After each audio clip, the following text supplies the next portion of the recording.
So Brian suggested I come to his house, meet his brothers Carl and Dennis and his cousin Mike, and from there it all happened.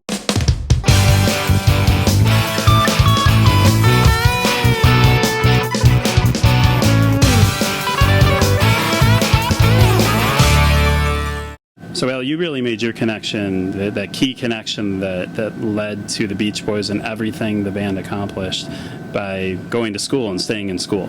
Yes, yeah. It's ironic. If there's any reason I could propose to stay in school, it's to make connections and define the direction that you maybe don't even know you're going in. We go to school in order to get our education, of course, but then we'll find that the connections we make are even more important, and that's how I met Brian Wilson.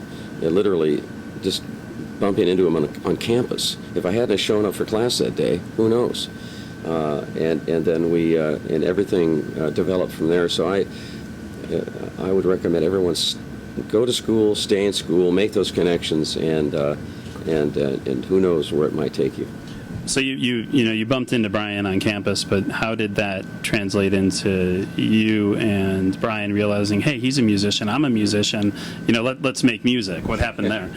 Well, we were both motivated musically in the first place. So we of course knew each other from high school, and so we made a mental connection that we would get together, we would attempt to work together and find the right chemistry and find a nexus, as it were.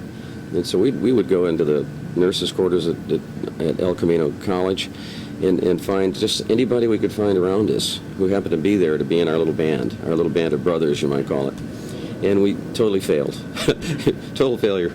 No success there. So Brian suggested I come to his house, meet his brothers Carl and Dennis and his cousin Mike, and from there it all happened. So if I hadn't been in school that day, it never would have developed. So stay in school. That's the whole deal.